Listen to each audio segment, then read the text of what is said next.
Once known as a land of holy wars, scarred by conflicts involving more than 60 nations, Hurmaz Island bears the wounds of power struggles spanning thousands of years.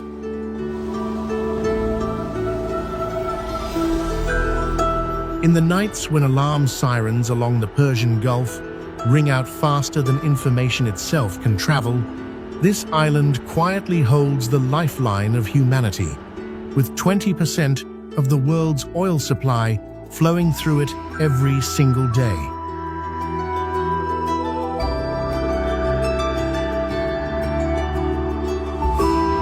This is a fateful crossroads, where the simplicity of meals, mixed with the red Gallic soil, confronts head-on the flow of hundreds of millions of dollars, shaping the very survival of the global economy.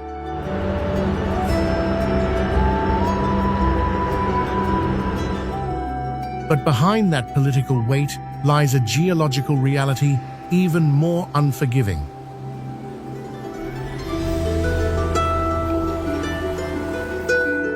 This is a land that has practiced survival longer than any nation that has ever existed.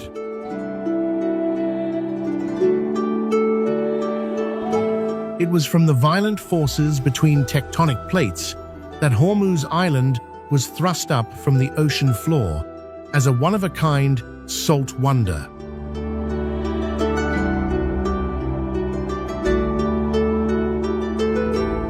Ancient salt deposits from the Precambrian era have pierced through younger rock layers, carrying with them vast quantities of iron oxide, staining the island red like a blazing Martian surface adrift in the open sea.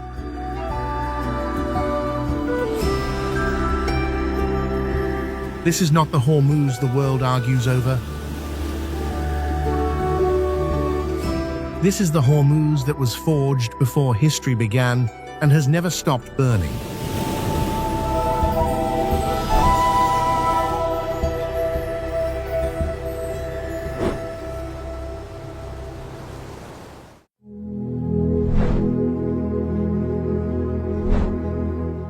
Hurmaz Island sits approximately 5 miles off the southern coast of Iran, accessible only by a short water crossing from the port city of Bandar Abbas.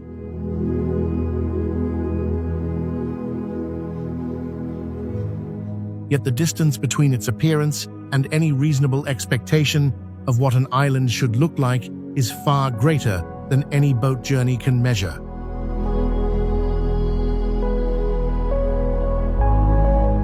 The island's surface is saturated in a red so deep and so uniform that aerial photographs are frequently mistaken for images of Mars.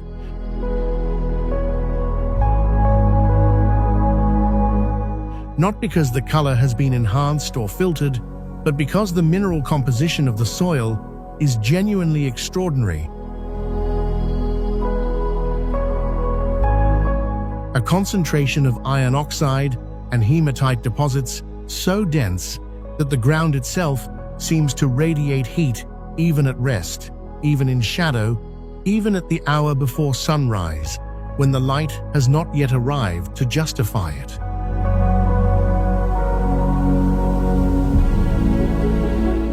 Cliffs the color of dried blood drop directly into water of the deepest transparent blue, and the visual collision between the two registers not as beauty, but as wrongness.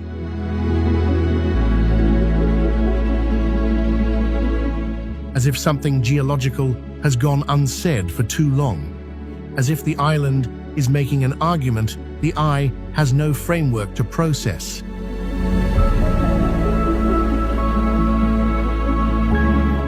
For the people who live here, this landscape is not unreal. It is the condition of daily existence, familiar to the point of invisibility.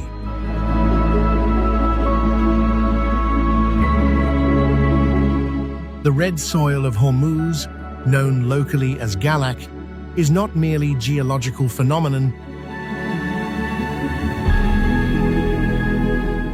It is ground into spice, mixed into flatbread, stirred into fish dishes, served at tables where the conversation is ordinary, and the geology beneath the meal is never mentioned.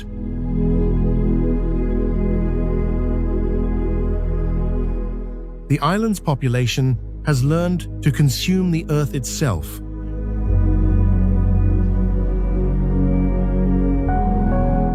Not as an act of desperation or performance, but as an adaptation so long practiced it has become cuisine, so embedded in local identity that it is offered to guests as hospitality rather than curiosity.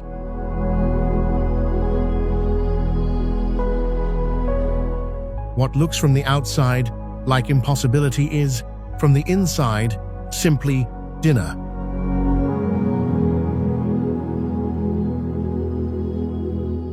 And yet the economics of that dinner are more complicated than the table suggests.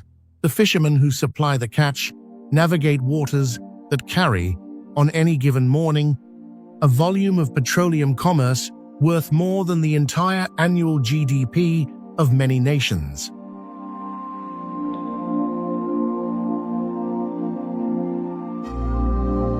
A fact that does not raise the price of the fish and does not compensate the families for the degraded reef systems, the noise pollution, or the near-miss incidents with dark vessels moving at speed through unlit water that no authority with jurisdiction has ever been asked to address.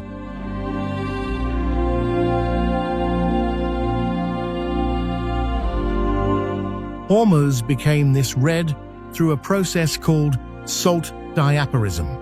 Ancient salt formations from the Precambrian era pushing upward through younger rock over hundreds of millions of years, carrying with them minerals that had not seen the surface since before complex life existed on this planet.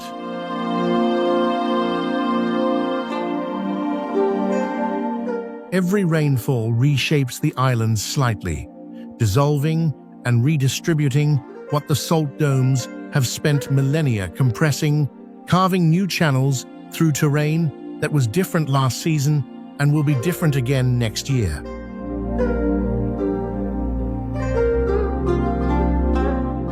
The island is not stable. It is constantly being rewritten by forces it cannot resist, and does not resist, it simply incorporates them. The way the people who live on it have incorporated every pressure placed upon them, geological and geopolitical alike, absorbing the weight of both without being credited for carrying either.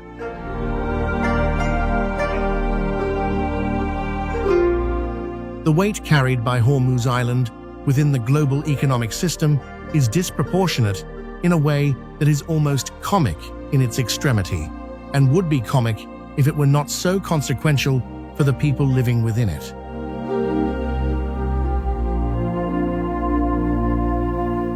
"20% of all petroleum traded globally passes through the strait that bears this island's name, not occasionally, not in peak seasons, but every day, without pause, without acknowledgement, without any portion of the value generated by that passage, returning to the community whose coastline frames it."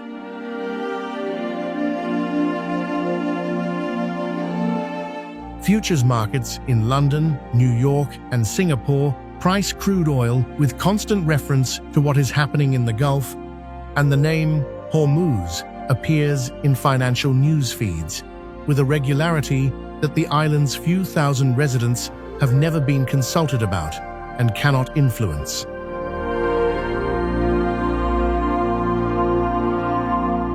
A political statement made in Tehran, a naval confrontation in the shipping lanes 3 miles offshore.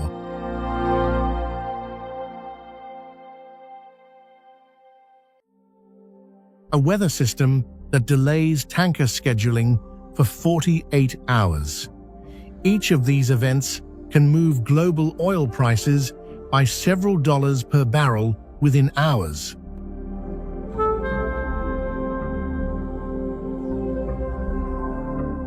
Redistributing hundreds of millions of dollars between buyers and sellers who have never seen the island and could not locate it without assistance.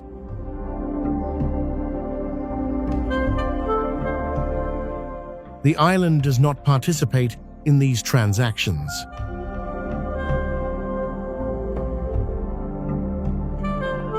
It simply exists as the geographic circumstance around which they are organized, named for a place whose residents experience the consequences of global dependency without receiving any of its documented benefits.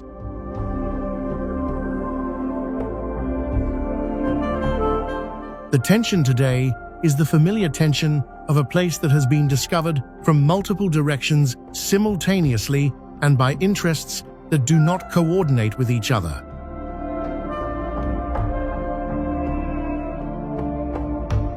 Tourism finds the red beaches and begins to measure their photographic value the island has become, in certain corners of international travel media, a destination precisely because its visual improbability is so complete that images from it perform well on platforms that reward the visually unexpected.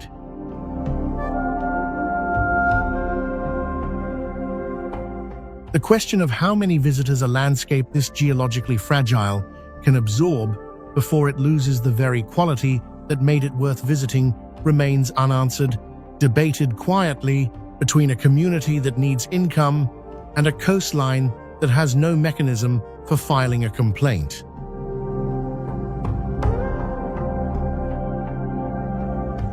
Meanwhile, the shipping economy that has occupied the surrounding water for decades continues its expansion.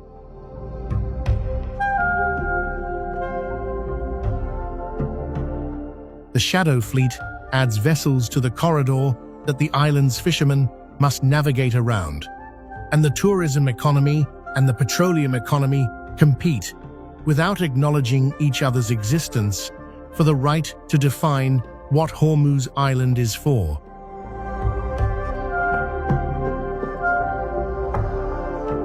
The island itself, red and patient and being slowly rewritten by every rain, has been making its own argument about that question for 100 million years, and has not yet finished making it.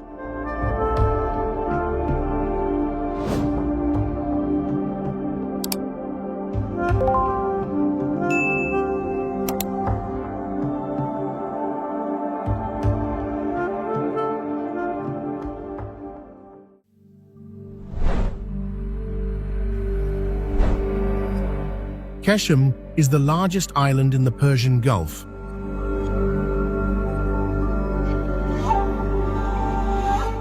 Approximately 84 miles in length, and positioned so close to the Iranian mainland that in certain sections, the channel between them narrows to less than 2 miles.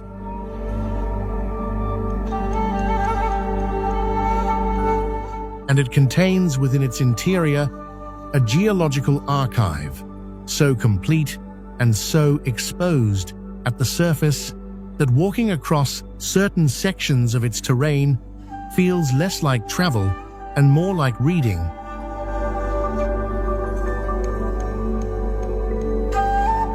As if the island has been laid open by erosion, specifically to allow the patient visitor to understand what it took to produce a landscape this strange and this resistant to description.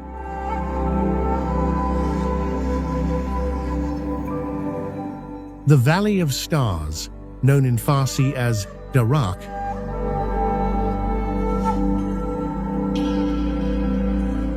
is a landscape of eroded mudstone formations shaped by millennia of wind and intermittent flash, flooding into columns, ridges, hollows, and overhangs so varied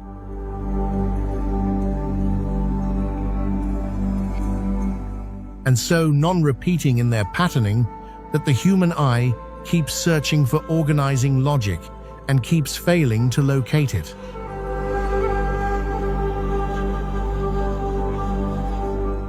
The formations are not dramatic in the way that volcanoes or glaciers are dramatic. They do not announce themselves or perform.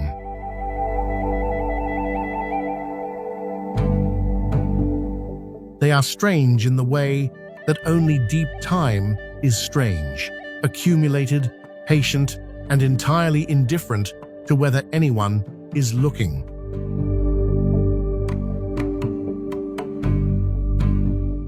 Chaku Canyon, carved into the island's interior by a watercourse that operates for only a few concentrated weeks of the year during flash flood season, descends through layers of sedimentary rock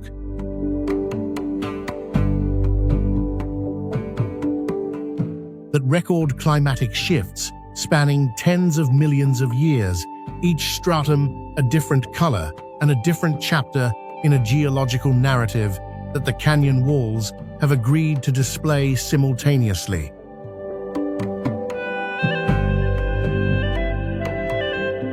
The walls of the canyon are close enough in their narrowest sections to touch simultaneously with both hands extended,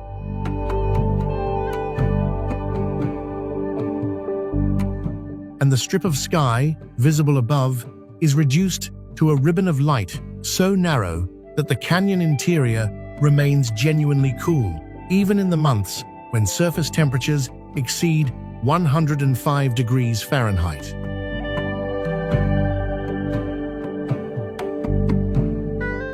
A natural architecture of thermal regulation that required no engineering, no maintenance budget, and no electricity to produce.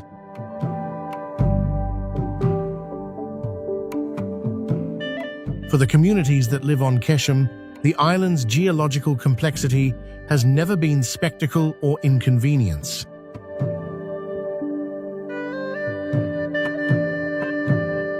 It is simply the landscape within which daily life is organized, the context rather than the content of existence.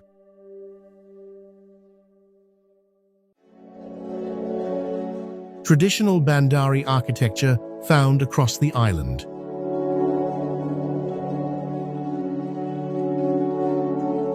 Thick-walled, deeply shaded, oriented to capture the prevailing sea breeze rather than the view.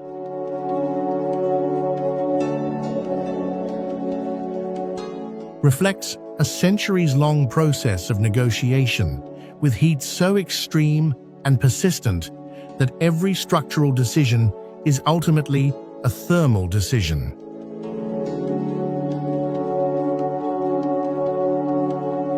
The island's residents have historically relied on fishing, pearl diving in earlier centuries when the Gulf's oyster populations supported an economy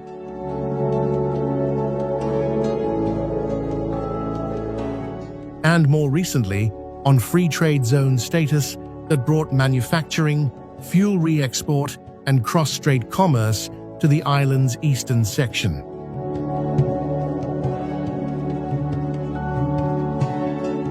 Today, Keshem exists in a condition of visible internal tension between its western geological wilderness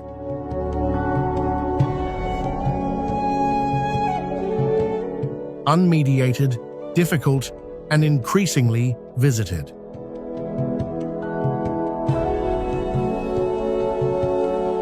By people seeking exactly that quality,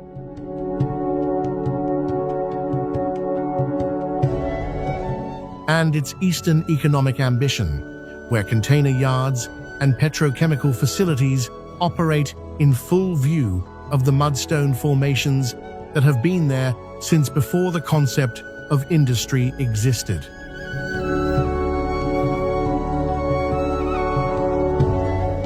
Both are Keshem.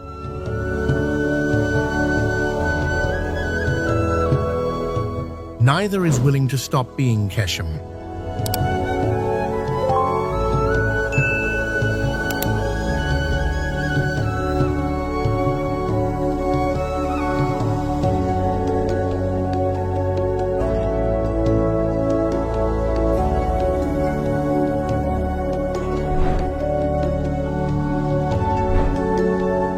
The Musandam Peninsula descends southward from the main body of Oman as a geographic exclave, a piece of Omani sovereign territory, physically separated from the rest of the country by the intervening territory of the United Arab Emirates.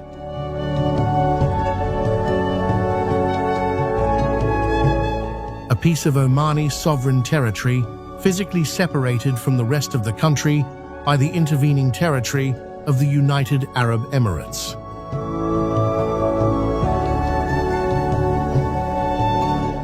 And its coastline along the western entrance to the Strait of Hurmuz presents a landscape so fundamentally unlike any expectation that the word Arabian evokes, that the first systematic photographs of it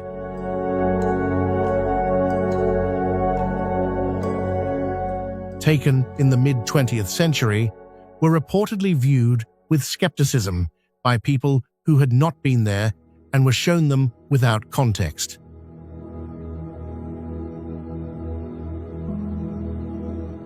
The peninsula's coast is a series of drowned valleys.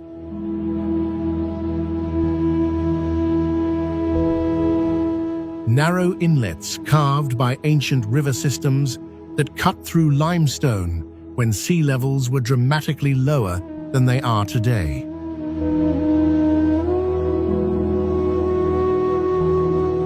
Then flooded progressively as the Gulf rose, following the last glacial maximum.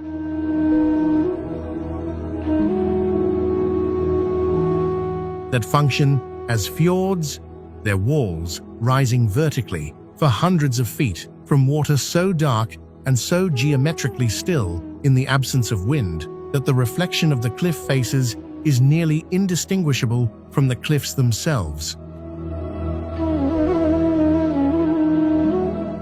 Local communities call these inlets khors, and they have been navigated in traditional wooden boats for generations, without the landscape ever becoming less vertiginous or more legible to anyone encountering it for the first time.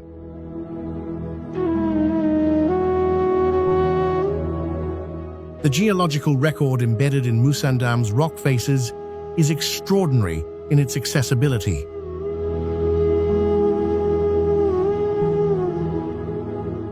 Marine fossils, the calcified remains of organisms that lived in warm, shallow seas when this rock was still ocean floor.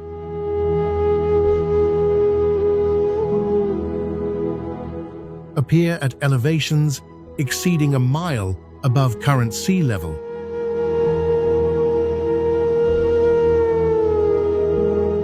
Embedded in limestone that was subsequently folded, tilted, and thrust upward by the continuing collision between the Arabian Plate and the Eurasian Plate over the course of tens of millions of years.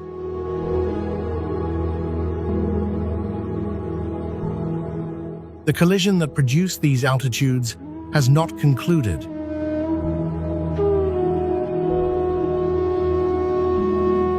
The rock underfoot continues to move, imperceptibly and without pause, at rates that require instruments to confirm, but that accumulate over geological time into the kind of vertical displacement.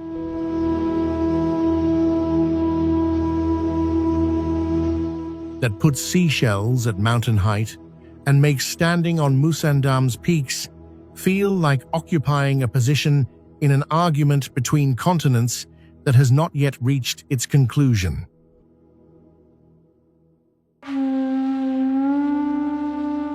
The communities historically settled within Musandam's khors.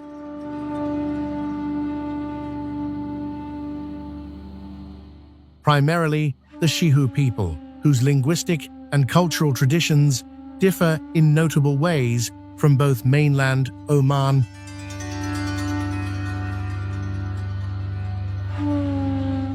and the UAE populations geographically adjacent to them.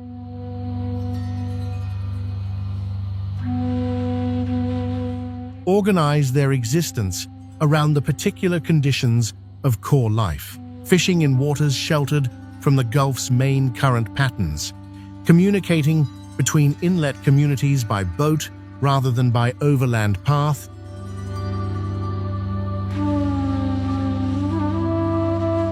and developing traditions of material culture shaped by the specific resources and constraints of enclosed coastal geography.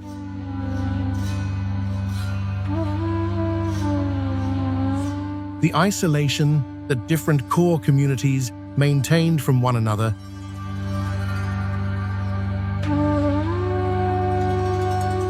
despite their proximity in terms of straight-line distance.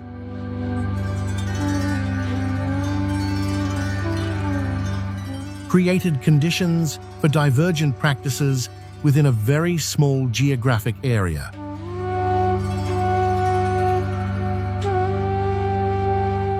A human echo of the geological tendency of this peninsula to separate, compartmentalize, and develop independently what proximity might seem to argue should be unified.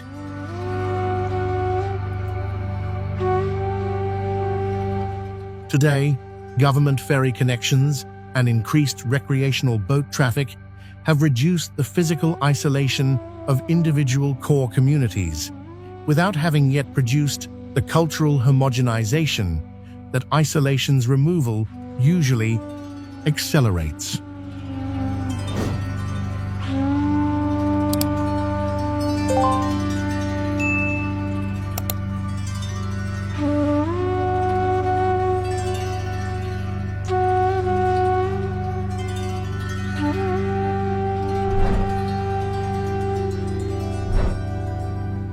"12 miles east of Hurmaz, and reachable only by the kind of boat journey that forces the mind to slow down before the destination arrives,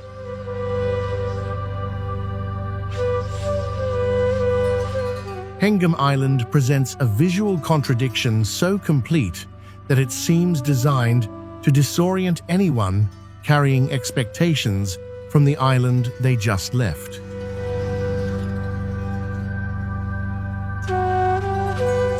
Where Hurmaz is saturated red, Hengam is white.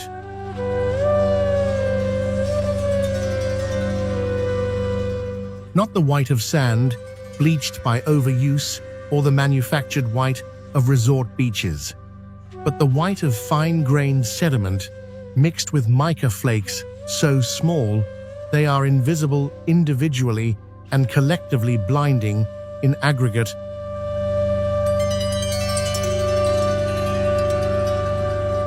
A shoreline that catches light and throws it back at angles that make standing on the beach feel like standing inside a diffraction grating.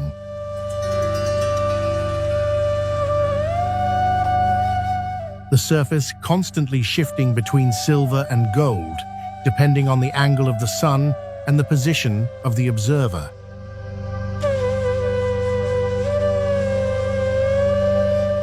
The water around Hengam is the kind of shallow, warm, and transparent that only occurs where the seafloor is clean and the current unhurried.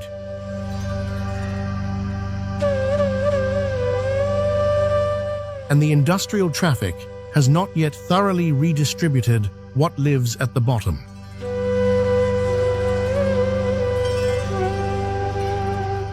Below the surface, Hengam maintains one of the few functioning coral reef systems in the Persian Gulf.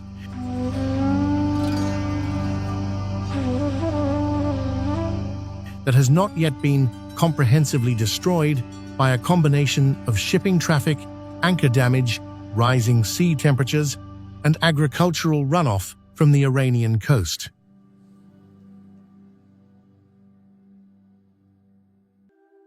Dolphins move through these reefs in groups large enough to suggest that the ocean here has not yet fully absorbed how much has changed in the waters surrounding it.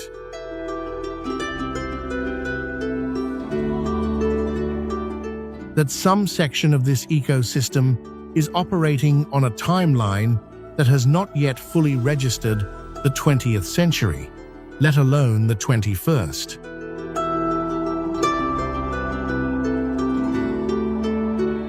The people of Hengam are predominantly fishermen, and their relationship with the sea is structured around knowledge accumulated before maps were made of these waters or agreed upon by governments who drew lines through them.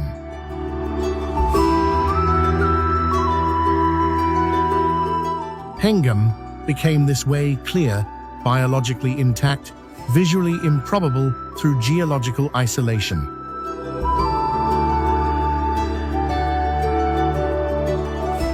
The island's limestone foundation resisted the iron-rich mineral intrusions that stained Hurmaz, and the reef system developed in relative shelter from the main tanker corridor that runs to the north.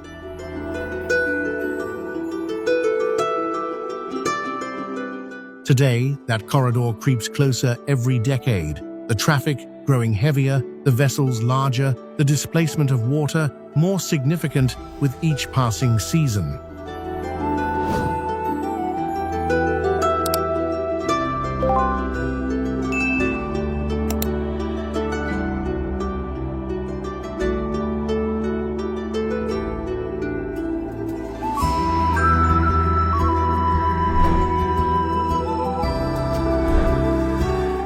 Kish Island sits approximately 12 miles off the Iranian coast in the central Persian Gulf, small enough that a motivated walker could circumnavigate it in a single day.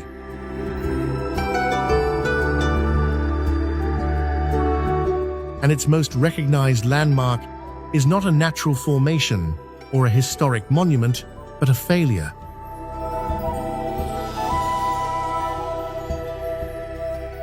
A Greek cargo vessel that ran aground in 1966 and has remained precisely where it stopped ever since.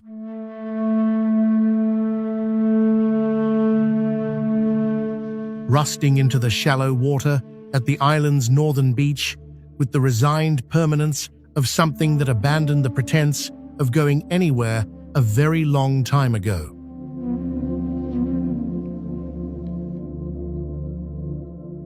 The wreck is now a reef.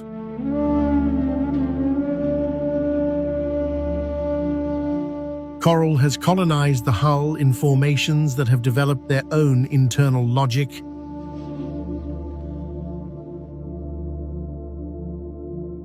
Following the contours of industrial steel, with the same patient opportunism that coral applies to any surface willing to remain still.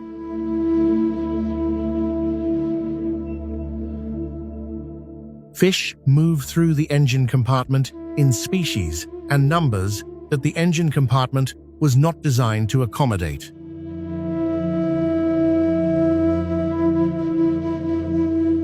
The ship is deteriorating at approximately the same rate as the trade routes it was once part of have been restructured by sanctions, embargoes, and the political geography of a region that has renegotiated its commercial relationships multiple times since 1966.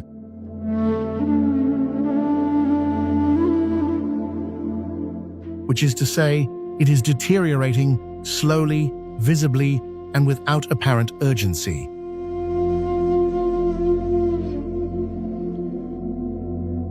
Beneath the island, a different register of water history is preserved in stone and shadow.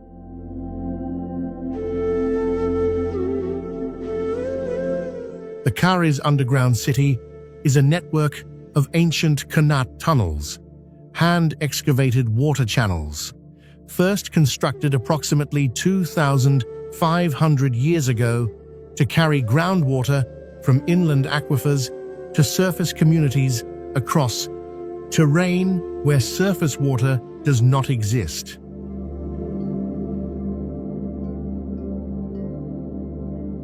That has been partially excavated, stabilized, and preserved as both functioning infrastructure and archaeological site simultaneously, which is a combination rare enough to justify attention.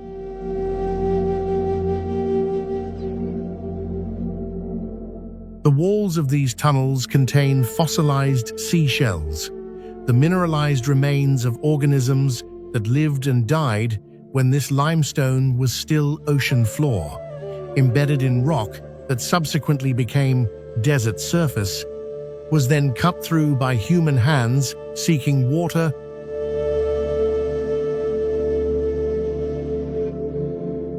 and is now the ceiling of a passageway that visitors walk through by electric light, while seashell fossils look down at them from above.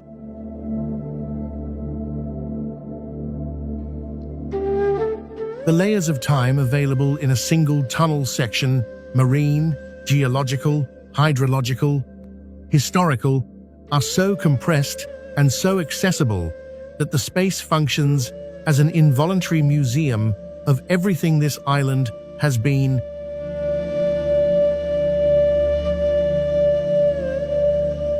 Kish was designated a free trade zone in the years following the 1979 revolution, which transformed it from a quiet pearl diving and fishing community into a commercial destination operating under a different regulatory framework than the Iranian mainland.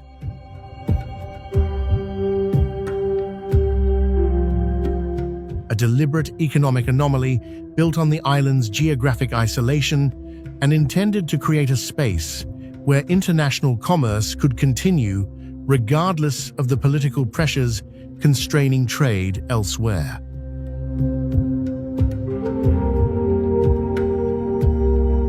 The result, decades later, is an island that exists in a condition of permanent internal argument.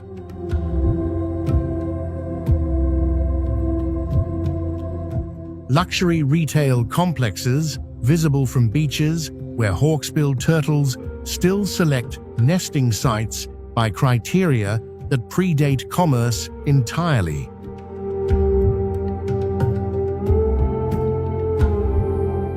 Duty-free zones operating at full capacity adjacent to reef ecosystems that have not been granted equivalent exemptions from the consequences of industrial activity nearby.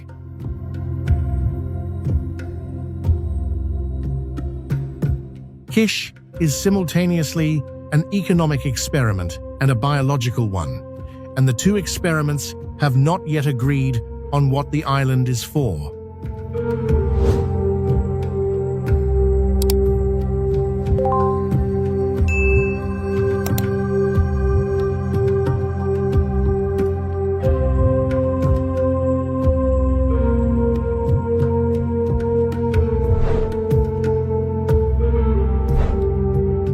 Chabahar occupies a position on the Gulf of Oman rather than the Persian Gulf proper.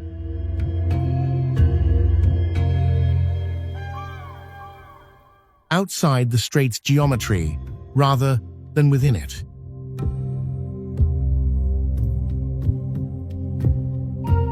And this single geographic distinction, the fact of being downstream of the choke point rather than upstream of it,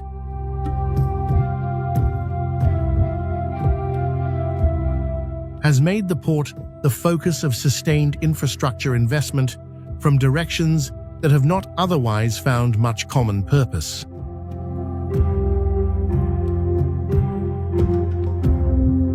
India, Iran, Afghanistan, before its government changed.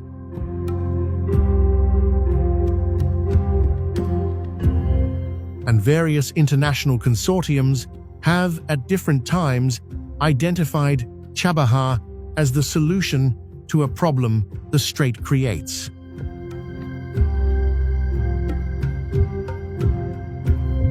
That all seaborne trade into and out of Iran, and all transit commerce connecting the Indian subcontinent to Central Asia by sea,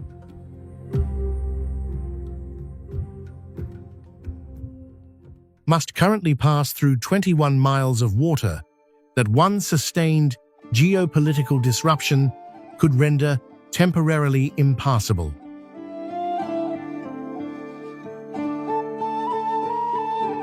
Chabahar does not share this vulnerability.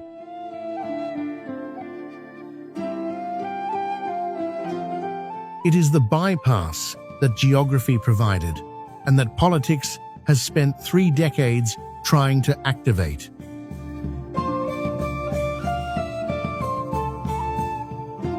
The landscape surrounding Chabahar belongs to the Makran coast.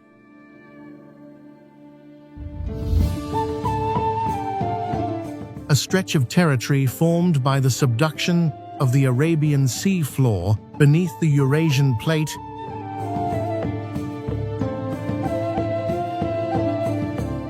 a collision that has produced both the persistent, low-level seismic activity that periodically reconfigures coastal infrastructure and the geological phenomenon of mud volcanoes,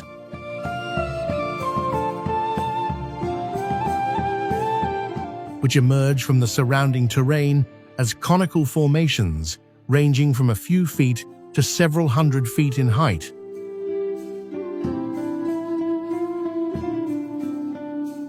Periodically releasing gas and mineral-rich water from depths that the flat, bleached surface above them gives no indication of containing.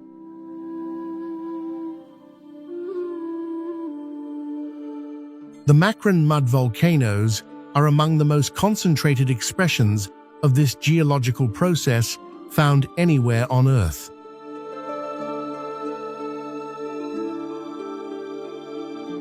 And they rise from terrain the color of bone that has been in the sun too long with a matter-of-fact strangeness.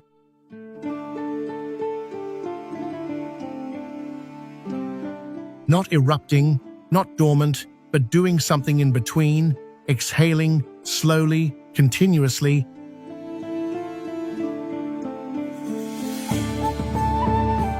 Without particular drama, as if the planet is simply breathing through an unconventional set of pores.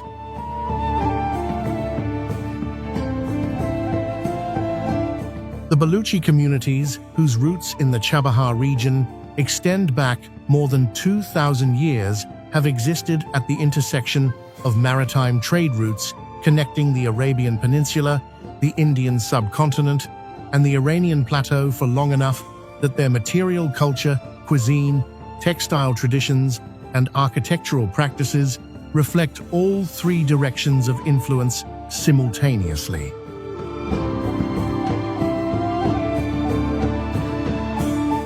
Not as a confused mixture, but as a synthesized identity that recognizes each source and has made something from all of them that belongs to none of them entirely.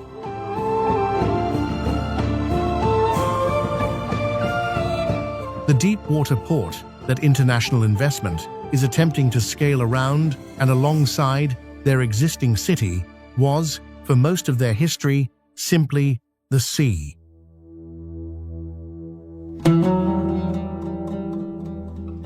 The boundary of the known world, the source of protein, the avenue of commerce, and the medium, through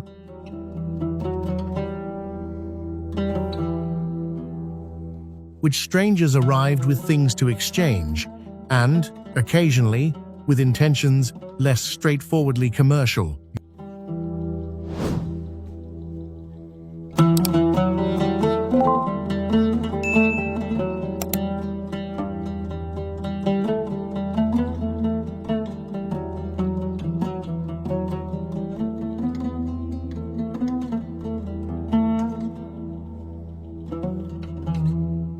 The communities distributed across the islands and coastlines of the Hurmaz region share a condition that visitors from outside the region consistently misread, and the misreading reveals something about the assumptions the outside world carries regarding what adaptation looks like and who performs it.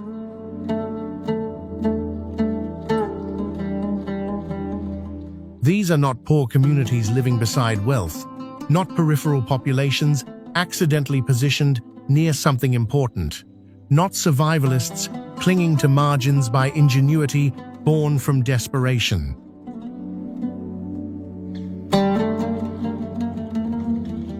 They are adapted communities living within a pressure system of extraordinary complexity and very long duration.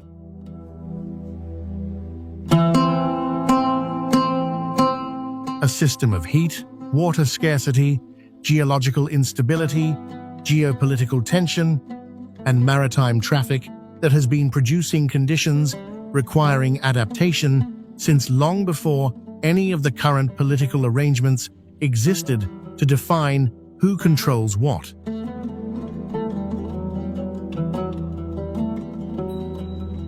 And their adaptation has become so thoroughly embedded in daily practice that it no longer presents itself as adaptation at all.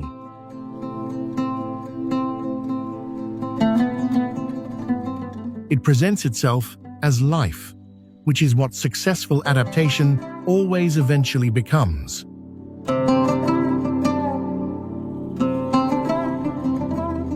Water is the organizing scarcity around which almost every other aspect of existence on these islands is structured, and understanding how these communities manage water is to understand how they manage everything.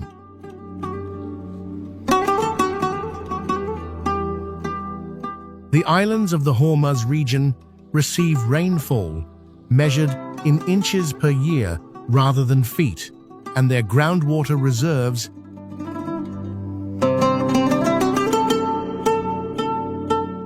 where they exist at all, are often brackish, mineral-laden, and insufficient for domestic use at population scales that even modest communities require.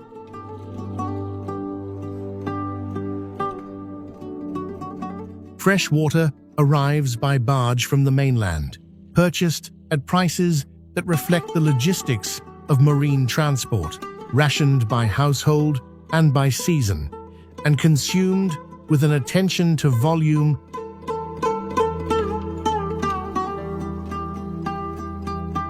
that communities living near rivers or reservoirs never develop and cannot easily imagine.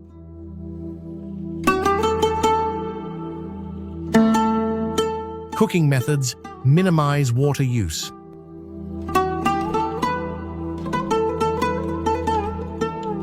Bathing practices are calibrated to delivery schedules rather than individual preference.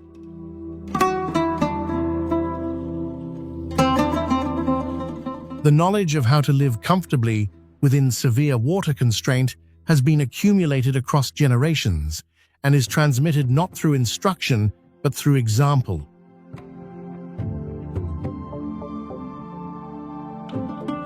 Through watching how a grandmother fills a pot to exactly the amount the dish requires, through understanding without being told why the basin is rinsed rather than drained, through absorbing the arithmetic of scarcity until it becomes instinct.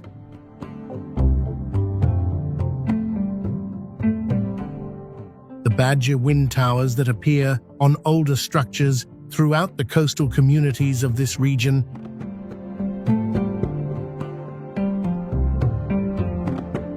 architectural devices that capture prevailing sea breezes at roof level and channel them downward through a series of internal chambers into living spaces below.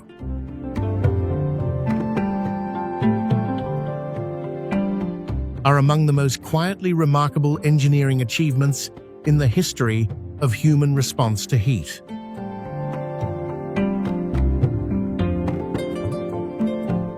They function without electricity, without refrigerant, without any moving part more complicated than shaped air moving through shaped space. And in the temperatures that define summer in this region,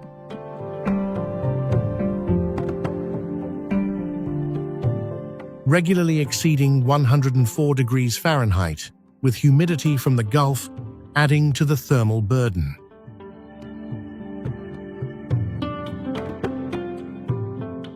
They create interior environments that are measurably and meaningfully cooler than the outside, enough to make rest possible, enough to make the ordinary activities of domestic life sustainable rather than punishing.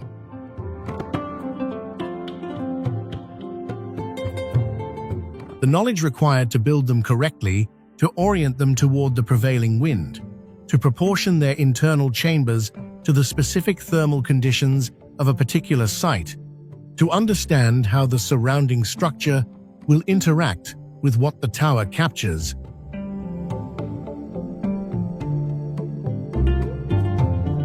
is thousands of years old and is still being used, still being built into new construction by craftspeople who learnt it from craftspeople who learnt it from craftspeople, in a chain of transmitted knowledge that has remained practically relevant across a span of time that most engineered solutions do not survive.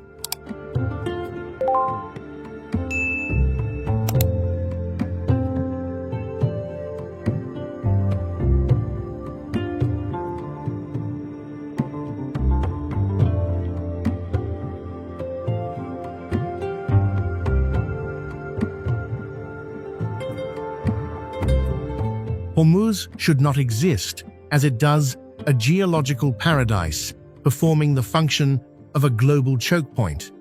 Islands of crystalline water and crimson earth, bearing the weight of an economy they did not build, and a conflict they did not initiate. Communities organized around scarcity, who have developed a precision of living that abundance makes impossible to learn and impossible to teach to those who have never needed it.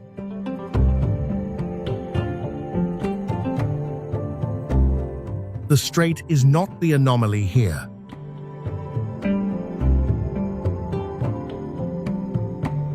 The assumption that geography, this volatile, this contested,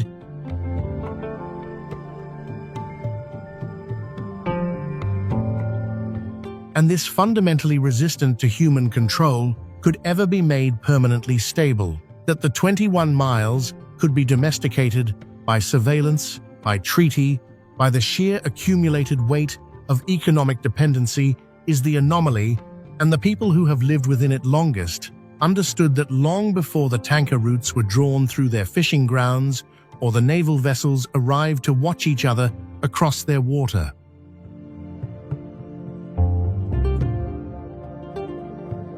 What they built in response was not a solution to instability, but a relationship with it architectural, culinary, psychological, and communal, a knowledge of how to live within conditions that the rest of the world is only beginning to recognize as its own future.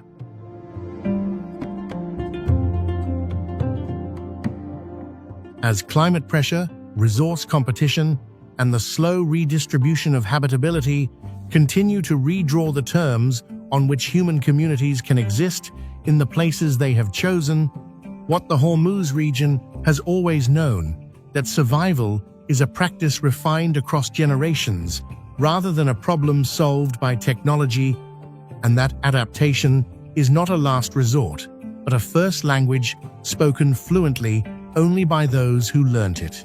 Young begins to look less like the exception what the world has been comfortable ignoring, and more like the education the world has been postponing.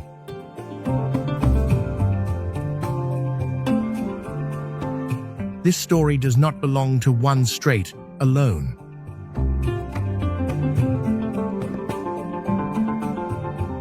It continues across every coast and every margin, wherever the world is most itself.